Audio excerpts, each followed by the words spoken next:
Today, we're going to get into the incredible story of Benito Mussolini and how he went from being a journalist to the all-powerful dictator of Italy. I mean, seriously, how does one person actually take over an entire country? It's a huge question, right? Well, Mussolini's story is a fascinating and honestly a pretty chilling example. So let's dive in and see exactly how he pulled it off. Okay, so our story starts with a young Mussolini. And you're probably not going to believe this, but the ideas he started out with were completely different from the ones that made him, well, infamous. Yeah, he was born into a pretty poor family and even worked as a schoolteacher for a bit. But his real talent? Public speaking. He was amazing at it. He became this really famous journalist and a major voice for the Socialist Party, a group that was all about fighting for workers' rights. He was energetic, he was loud, and people really listened to him. But then World War I happened, and it changed everything for him. He served as a soldier, and when he came back, his whole perspective had flipped. He decided that this idea of national pride, loyalty to your country, was way more important than the socialist focus on class conflict. This was a massive, massive turning point. And you know what? He wasn't the only one feeling frustrated. Post-war Italy was an absolute mess. Prices for everything were going through the roof, there were no jobs, and the soldiers coming home felt like their sacrifice meant nothing. The whole country was just angry. And that kind of unstable environment creates the perfect storm for someone with a new, radical vision to show up. So where everyone else saw chaos, Mussolini saw an opportunity. He realized this was his moment to introduce Italy to a totally new political idea and a new way to grab power. And he called this new movement fascism. So what exactly is that? Well, the core idea is that the nation, the state itself, is more important than anything else. Your individual rights, your freedoms, they all take a back seat. Under fascism, everything you do is for the glory and strength of the country. And the name itself is actually pretty interesting. It comes from an ancient Roman symbol called the fasces. It's a bundle of rods tied around an axe. The thinking behind it is simple. One rod, by itself, easy to snap. But a whole bundle tied together, super strong. It was the perfect symbol for his message of strength through unity. But let's be clear, this movement wasn't just about ideas and symbols. It was about raw power and force. Mussolini created his own private army, known as the Black Shirts. They wore these intimidating black uniforms, and many of them were angry ex-soldiers. Their job? To use violence to crush anyone who opposed them, breaking up protests, attacking political rivals. Basically, they created an atmosphere of pure fear. This all leads up to his boldest move yet.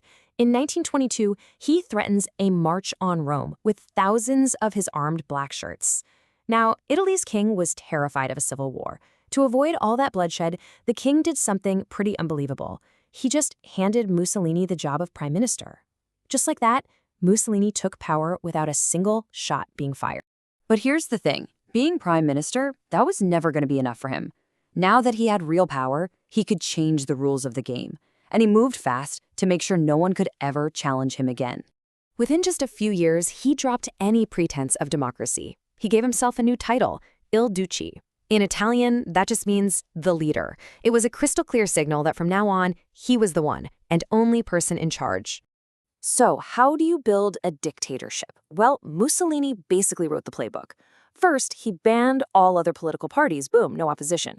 Then he seized control of all the newspapers and radio stations, so people only heard his version of events.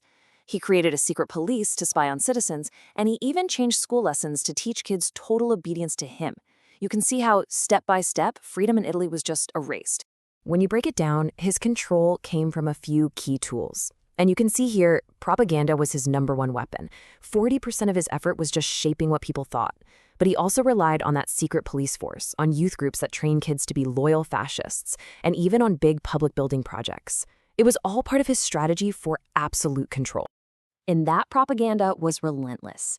Mussolini was presented as a superman, a genius who could do no wrong. His face was on posters, in newspapers, in movie newsreels. The goal was to build a cult of personality, making people feel a personal connection to and admiration for their all-powerful leader. Then, in 1929, he made another really smart political move to win over a powerful group that was still skeptical of him. He signed the Lateran Treaty with the Catholic Church. For decades, the Italian government and the Pope had been in conflict. Mussolini ended that by officially recognizing the Vatican as its own independent country. This was a hugely popular move, and it won him the support of millions of religious Italians overnight. So, now he's firmly in control at home, Mussolini starts to turn his attention to the rest of the world. He had this dream of building a new Roman Empire, but his ambition would ultimately lead to his ruin. In 1935, he ordered the invasion of Ethiopia in Africa, trying to build that new empire. The invasion was absolutely brutal. They used modern weapons, even illegal poison gas, against a much weaker army.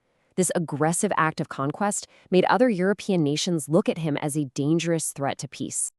As Mussolini became more isolated, he found a new friend, Germany's leader, Adolf Hitler.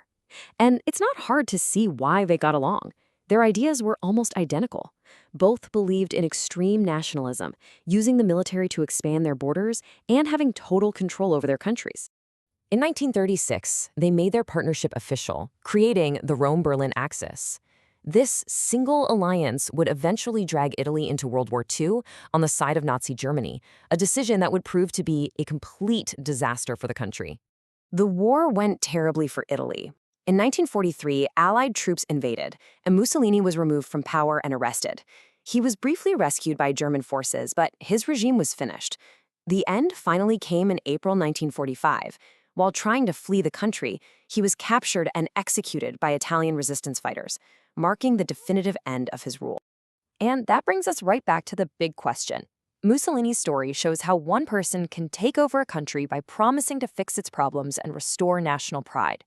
But it leaves us with an even bigger question to think about.